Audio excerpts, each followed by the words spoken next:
Assalamu alaikum. I'm Akhtar Jahan, physics teacher of Forward Public School. Today I will discuss the part 3 of chapter sound. Today our topic is sound wave characteristic, and we will discuss the second characteristic of a sound, which is loudness.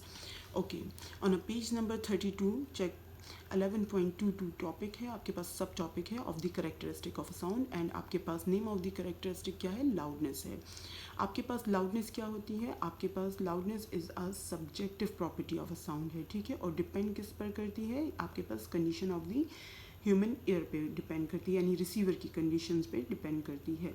हम ये भी कह सकते हैं कि आपके पास loudness जो है वो subjective perception of the sound है।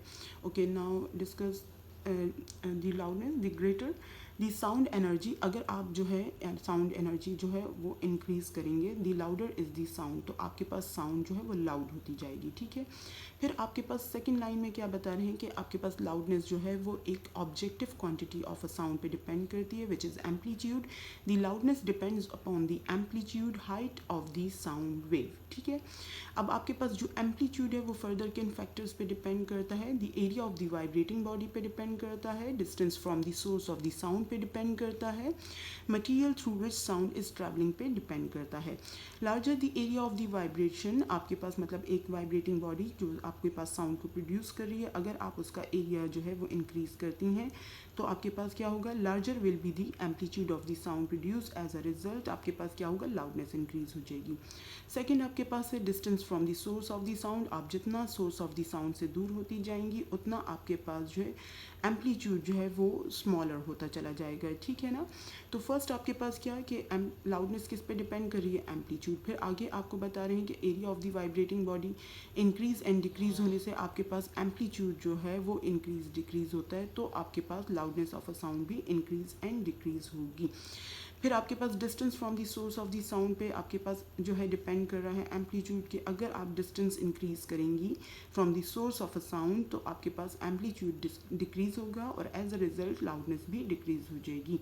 थर्ड करेक्टरिस्टिक आप देखें, थर्ड फैक्टर आपके पास क्या है, material through which sound is travelling, कि आपके पास जो है किस आपके पास जो है स्टेट ऑफ मैटर से जो है वो साउंड पास हो रहा है, एम्पलीट्यूड इस फैक्टर पे भी डिपेंड करता है। Amplitude of the sound wave is different in different material such as a water and air. तो ये थ्री फैक्टर्स जो हैं उन पर आपके पास लाउडनेस डिपेंड कर रही है। ओके, नेक्स्ट आपके पास एक एग्जाम्पल के थ्रू जो है वो हम बता रहे हैं कि किस तरह लाउडनेस ऑफ अ साउंड जो है वो एम्पलीट्यूड पे डिपेंड कर रही है। For example, a drum produces a loud sound if its membrane is struck strongly. अगर मेम्ब्रेन ऑफ द ड्रम को जो है वो हम स्ट्रांगली स्ट्रक करते हैं तो उससे क्या होगा, amplitude of the vibration increase होगा and as a result loudness increase होगी। This is because the vibrating body starts to oscillate with larger amplitude and therefore the sound it produces also has a larger amplitude and as a result the sound is louder, ठीक है ना। Next आपके पास जो third characteristic of a sound है वो आपके पास है क्वालिटी ऑफ अ साउंड।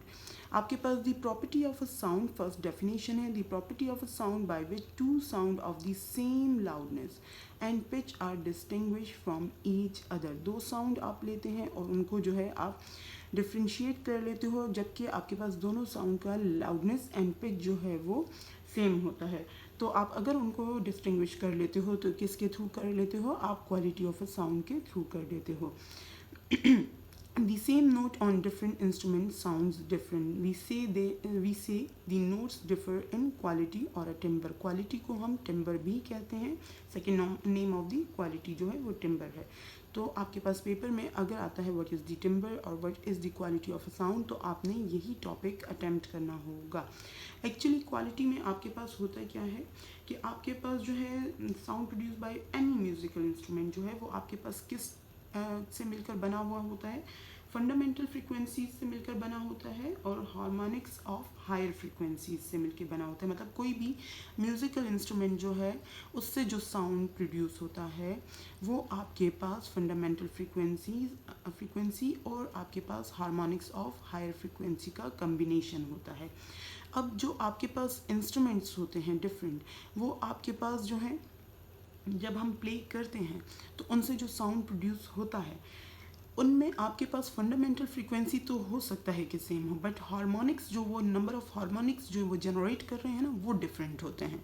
तो आपके पास यानी नंबर ऑफ हायर फ्रीक्वेंसीज जो हैं वो डिफरेंट होती हैं। अब आपके पास साउंड तो एक्चुअली कम्बिनेशन तो फंडामेंटल फ्रीक्वेंसी और हार्मोनिक का है।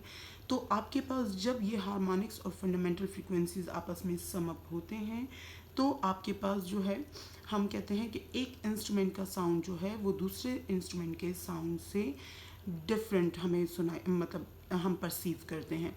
तो जस्ट किसकी वजह से, आपके पास नंबर ऑफ हार्मोनिक्स की वजह से। तो एक्चुअली आपके पास क्वालिटी ऑफ अ साउंड जो है number of harmonics generated by any आपके पास म्यूजिकल इंस्ट्रूमेंट या आपके पास साउंड प्रोड्यूसिंग बॉडी पर डिपेंड करता है। जितना आपके पास साउंड प्रोड्यूसिंग बॉडी की नंबर ऑफ हार्मोनिक्स जो हैं वो चेंज होती जाएंगी, उसी तरह आपके पास जो उसका रिजल्टेंट वेव फॉर्म है वो भी चेंज होता जाएगा। और आपके पास बेशक आप उसकी जो फ्रीक्वेंसी आप सेम रखें, मतलब फंडामेंटल फ्रीक्वेंसी सेम रखें, एम्पलीट्यूड उसका आप सेम रखें, मतलब लाउडनेस आप सेम रखें, तो भी आपके पास जो है आपको वो साउंड जो है the same note on different music instruments हमारे पास जो है वो डिफरेंट ही हमें सुनाई देंगे। तो होप सो आपको जो है टॉपिक फुली समझ आ गया होगा। Next topic will be discuss in next video इंशाल्लाह। अल्लाह हाफिज़, थैंक यू।